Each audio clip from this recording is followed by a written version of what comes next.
Hello hello నమస్తే అండి, చెప్పండి మీ పేరు ఎక్కడి నుంచి మాట్లాడుతున్నారు?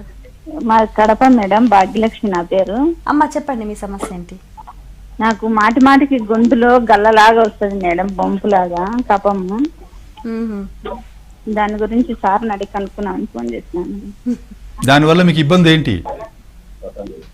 అది మా వాటర్ తాగినా వస్తుంది సార్, మామూలుగా భోజనం చేసిన వెంటనే వాటర్ తాగినా వస్తుంది, నైట్ నిద్రపోయే టైంలో కూడా వస్తుంది సార్. నాకు ఇబ్బంది అంటే నాకు ఇట్లా కీళ్ళు నొప్పులు, ఒళ్ళు నొప్పులు, నడుముల నొప్పులు, అట్లా అన్ని పెయిన్స్ కూడా ఉన్నాయి సార్.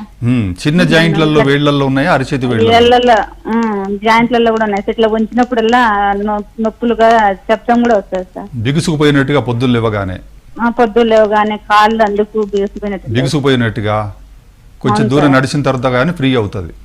అవును సార్. ఆకలి అంతగా లేదు. అవును, ఉండదు సార్. ఇదంతా కూడా ఇందాక మనము గత ఎపిసోడ్లలో మాట్లాడుకున్న సీరో నెగిటివ్ ఆమవాదానికి సంబంధించిన లక్షణాలు అన్నమాట. ఇప్పుడు మీకు గల్ల వస్తుంది అన్నారు గొంతులోకి. ఆ గల్ల అనేది కఫం అన్నమాట. ఈ కఫం అంతా ఏంటి అని అంటే మీ జాయింట్లు అన్నీ కూడా ఇందాక మనం చెప్పుకుంటున్నట్టుగా మైలతో నిండిపోయినాయి. ఆహారపరమైన విహారపరమైన పొరపాట్ల వల్ల చాలా కాలం పాటు. ఇది మీ వయసు ఎంత ఇప్పుడు? నా వయసు 41 సార్. 40 అంటే ఇప్పటిదాకా ఏమైందనంటే చాలా దీర్ఘకాలం పాటు ఒక 10, 11, 15 ఏళ్ల పాటు ఏమైందనంటే మనం ఈ ఆహార విహారాల్లో చేసిన పొరపాట్ల వల్ల మైలలు తయారైపోయి జాయింట్లలో పోయి జామ్ అయిపోయింది అనమాట. మరి ఎక్కువైపోయిన నీళ్ళన్నీ రాత్రిపూట మీకు గొంతులోకి తినగానే వెంటనే కఫం పెరుగుతుంది. కఫం పెరుగుతుంది, మీరు పెరిగిన కఫం ఎక్కడికి వెళ్ళాలి? గొంతులోకి వస్తుంది. అది మీకు రాత్రిపూట నీళ్లు తాగి పడుకునేటప్పుడు కూడా గొంతులోకి వచ్చేసి ఉమ్మాల్సి వస్తుంది.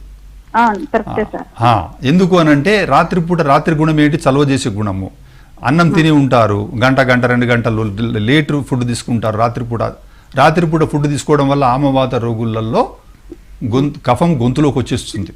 ఆ గొంతులోకి వచ్చిన ఆ గల్లను మాటికి ఉమ్మాల్సి వస్తుంది అనమాట. ఇవన్నీ ఏంటి అంటే ఇప్పుడు మీ ఆహార రసము అంటే ఈ నీటి కంపార్ట్మెంట్ దెబ్బతిన్నది. అదంతా పోయి జాయింట్లలో ఫిక్స్ అయిపోయి మీకు వేళ్లలో నొప్పులు, నడుము నొప్పులు, ఒంటి నొప్పులు వస్తున్నాయి. ఒక్కొక్కసారి కూర్చున్నట్టు కూడా నొప్పులు వస్తాయి రాత్రిపూట. ఇదన్నమాట. ఇవన్నీ కూడా మీకు ఏం సూచిస్తున్నాయి అంటే ఆమవత రోగం మీకు ఉందని తెలుస్తుంది. ఇప్పుడు మీరు జాగ్రత్తగా మేము ఇప్పుడు చెప్పబోయే ఆహార విహార నియమాలు విశేషంగా తెలుసుకొని వాటిని మీరు జీవితకాలం పాటించాలి.